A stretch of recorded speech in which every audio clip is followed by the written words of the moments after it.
اللہ من الشیطان الرجیم بسم اللہ الرحمن الرحیم۔ سورۃ الحجرات مدنیہ۔ سورہ حجرات مدنی ہے، مدینہ میں نازل ہوئی ہے۔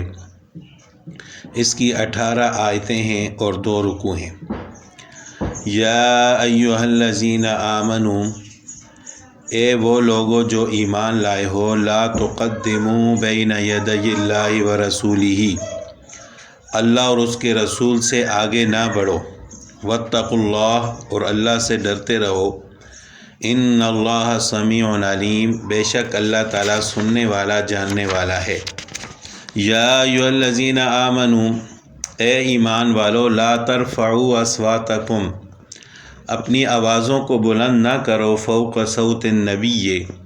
نبی صلی اللہ علیہ وسلم کی آواز پر، ولا تجہروا لہ بالقول، اور ان کے ساتھ اس طرح اونچی آواز سے بات نہ کرو، کجہر بعضکم لبعض، جس طرح تم ایک دوسرے سے بات کرتے ہو، ان تحبط اعمالکم، یہ نہ ہو کہ تمہارے اعمال ضائع ہو جائیں، وانتم لا تشعرون، اور تمہیں خبر بھی نہ ہو۔ اس سورت کا شان نزول یہ ہے، ایک مرتبہ قبیلہ بنو تمیم کے لوگ آپ صلی اللہ علیہ وسلم کی خدمت میں حاضر ہوئے، تو یہ بات زیر غور تھی کہ اس قبیلہ پر حاکم کس کو بنایا جائے۔ حضرت ابوبکر صدیق رضی اللہ تعالیٰ عنہ قعقاع بن معبد کی نسبت انہوں نے رائے دی کہ ان کو بنایا جائے۔ حضرت عمر رضی اللہ تعالیٰ عنہ نے اقرع بن حابس رضی اللہ تعالیٰ عنہ کے متعلق رائے دی۔ اس معاملے میں حضرت ابوبکر صدیق رضی اللہ تعالیٰ عنہ اور حضرت عمر رضی اللہ تعالیٰ عنہ کے مابین آپس کی مجلس میں گفتگو ہو گئی، اور گفتگو بڑھ کر دونوں کی آوازیں بلند ہو گئی۔ تو اس پر یہ آیت نازل ہوئی کہ اے ایمان والو، اللہ اور اس کے رسول سے آگے نہ بڑھو، اور آپ صلی اللہ علیہ وسلم کے سامنے اس طرح اونچی آواز سے بات نہ کرو کہ جس طرح تم ایک دوسرے سے آپس میں بات کرتے ہو۔ یعنی یہ دونوں چیزیں آپ صلی اللہ علیہ وسلم کی بے ادبی میں شامل ہیں، ایک تو آپ صلی اللہ علیہ وسلم سے آگے بڑھنا کسی معاملے میں، اور آپ صلی اللہ علیہ وسلم کے سامنے اونچی آواز سے بات کرنا۔ بین یدی اللہ ورسولہ، یدین، بین الیدین کے اصل معنی دونوں ہاتھوں کے درمیان کے ہیں، مراد اس سے سامنے کی جہت ہے، یعنی رسول اللہ صلی اللہ علیہ وسلم کے سامنے تقدم اور پیش قدمی نہ کرو۔ کس چیز میں پیش قدمی کرنے سے منع فرمایا؟ قرآن کریم نے اس کو ذکر نہیں کیا، جس میں اشارہ ہے کہ اس میں ہر معاملے میں ہی آپ صلی اللہ علیہ وسلم، اللہ تعالیٰ نے آپ صلی اللہ علیہ وسلم سے آگے بڑھنے سے منع فرمایا۔ یعنی کوئی بھی معاملہ ہو، قول یا فعل، اس میں انتظار کرو کہ رسول اللہ صلی اللہ علیہ وسلم کیا جواب دیتے ہیں۔ ہاں، آپ ہی کسی کو جواب کے لیے مأمور فرما دیں تو وہ الگ بات ہے۔ تو بہرحال آپ صلی اللہ علیہ وسلم کے فیصلے کا انتظار کرنا چاہیے۔ تو آج کے دور میں آپ صلی اللہ علیہ وسلم ہمارے درمیان موجود تو نہیں ہیں، تو علماء اور دینی مقتدیٰ ائمہ کرام، ان کا بھی اسی طرح ادب کا لحاظ رکھنا ضروری ہے۔ بعض علماء نے فرمایا کہ علماء و مشائخ دین کا بھی یہی حکم ہے، کیونکہ وہ وارث انبیاء ہے۔ اور دلیل اس کی یہ واقعہ ہے کہ ایک دن حضرت ابو درداء رضی اللہ تعالیٰ عنہ کو رسول اللہ صلی اللہ علیہ وسلم نے دیکھا کہ حضرت ابوبکر صدیق رضی اللہ تعالیٰ عنہ کے آگے چل رہے ہیں، تو آپ نے تنبیہ فرمایا کہ تم ایسے شخص کے آگے چلتے ہو جو دنیا اور آخرت میں تم سے بہتر ہے،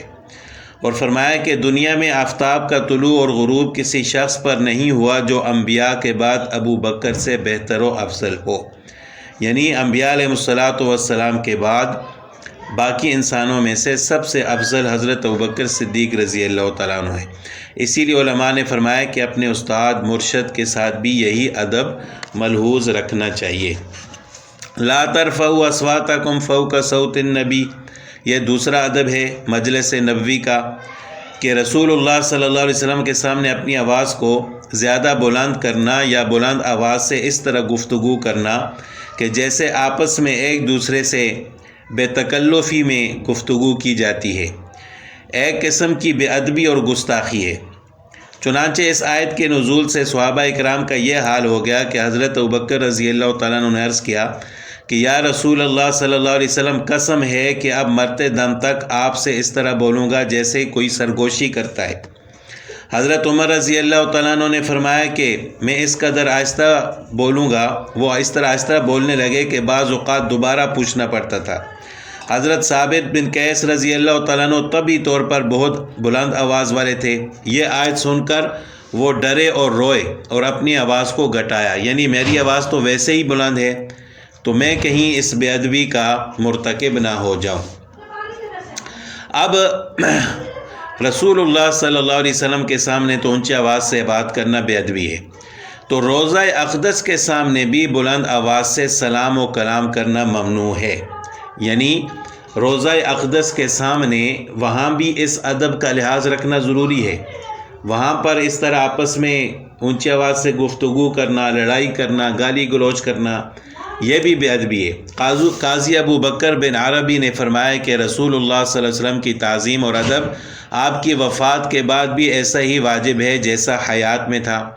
اس لیے بعض علماء نے فرمایا کہ آپ کی قبر شریف کے سامنے بھی زیادہ بلند آواز سے سلام و کلام کرنا ادب کے خلاف۔ اسی طرح جس مجلس میں رسول اللہ صلی اللہ علیہ وسلم کی حدیث پڑھی یا بیان کی جا رہی ہوں، اس میں بھی شور و شغب کرنا بے ادبی ہے، کیونکہ آپ کا کلام جس وقت آپ کی زبان مبارک سے ادا ہو رہا ہو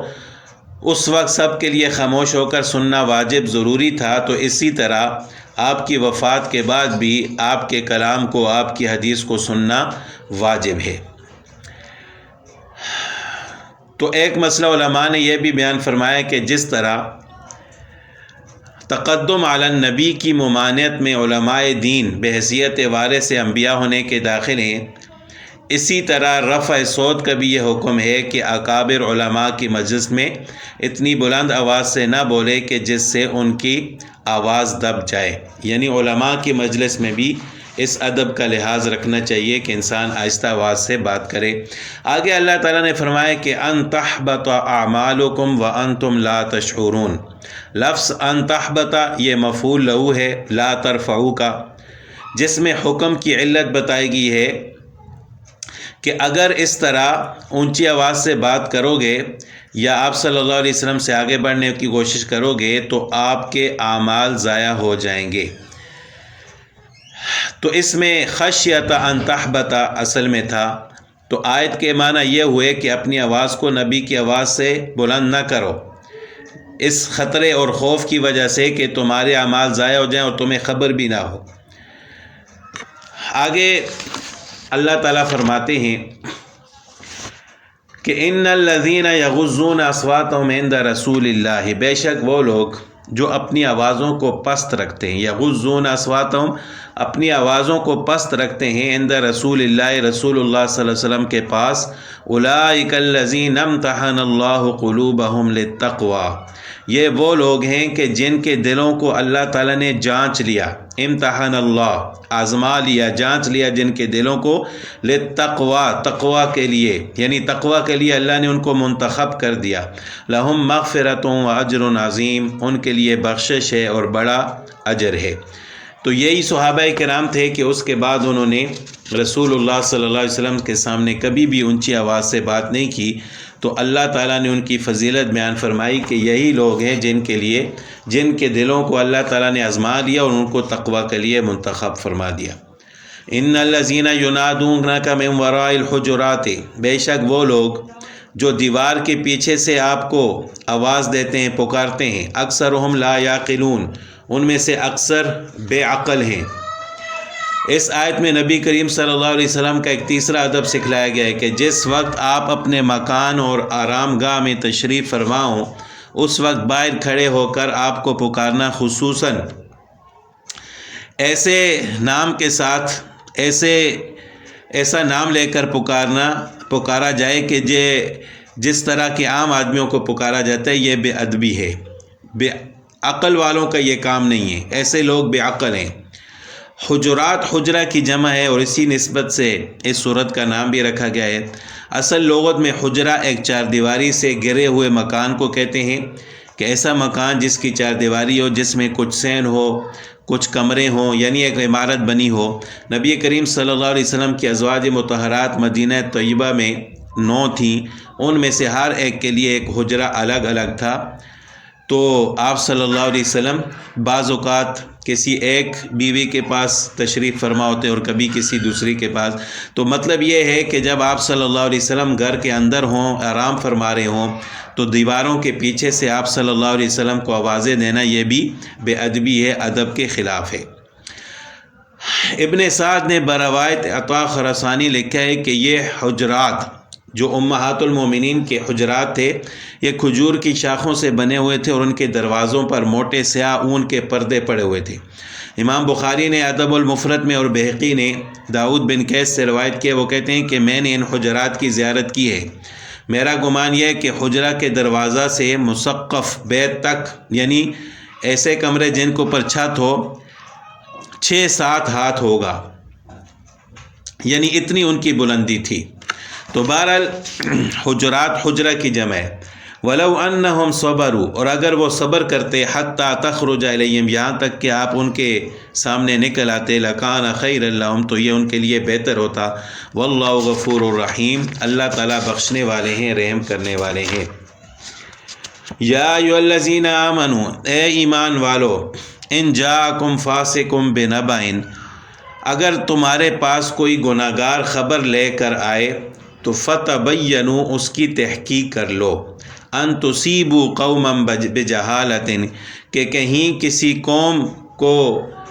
تکلیف نہ پہنچاؤ نادانی کی وجہ سے، فتصبحوا علی ما فعلتم نادمین، پھر کل کو اپنے کیے پر پچھتاؤ، ندامت ہو آپ کو کہ ہم نے ایسا کیوں کیا ہے۔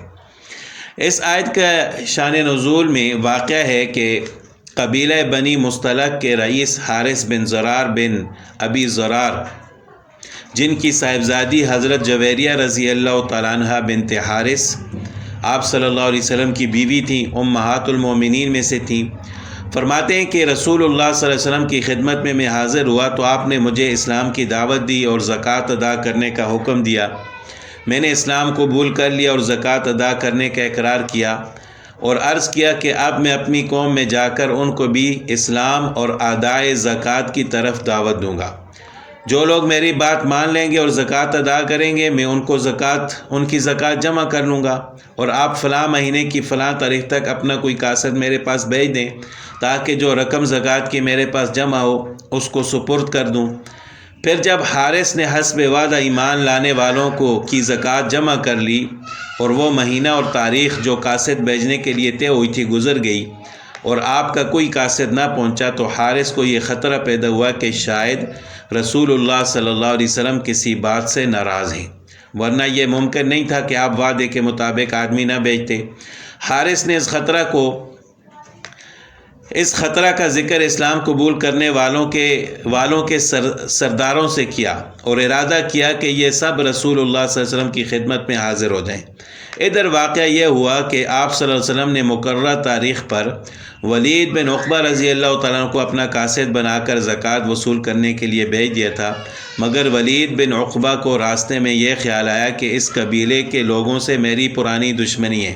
کہیں ایسا نہ ہو کہ وہ مجھے قتل کر دیں۔ اس خوف کی وجہ سے وہ راستے سے ہی واپس ہو گئے،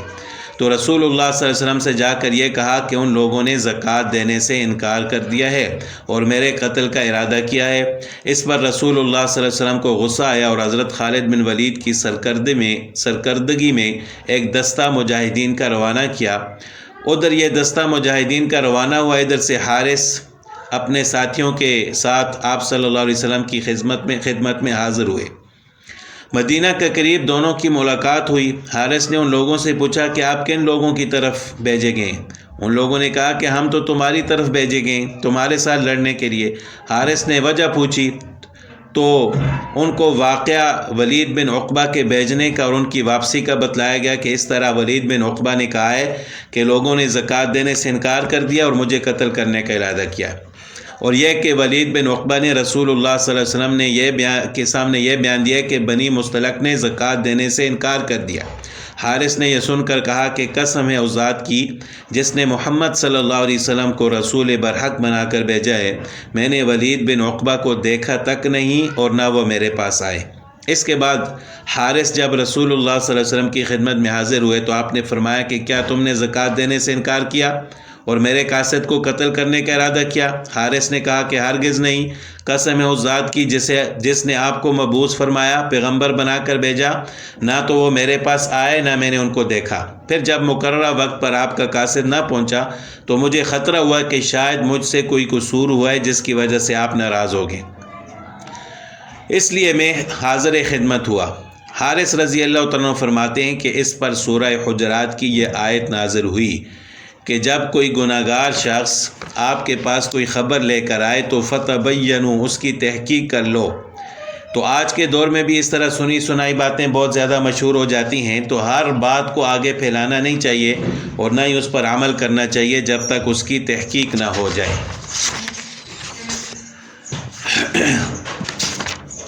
وَاعْلَمُوا أَنَّ فِيكُمْ رَسُولَ اللَّهِ، اور جان لو کہ تم میں اللہ کے رسول موجود ہیں۔ لو یطیعکم فی کثیر من الامر، اگر وہ تمہاری بات مان لیا کریں بہت سے کاموں میں، لعنتم، تو تم مشکل میں پڑ جاؤ۔ ولکن اللہ حبب علیکم الایمان، لیکن اللہ نے محبت ڈال دی تمہارے دل میں ایمان کی، وزینہ فی قلوبکم، اور اس کو مزین کر دیا تمہارے دلوں میں، وکرہ الیکم الکفر والفسوق والعصیان، اور نفرت ڈال دی تمہارے دل میں کفر، گناہ اور نافرمانی کی۔ اولئک هم الراشدون، وہ لوگ ہیں جو نیک راہ پر ہیں۔ فضلا من اللہ ونعمہ، اللہ کے فضل سے اور احسان سے، واللہ علیم حکیم، اور اللہ سب کو جانتا ہے، حکمتوں والا ہے۔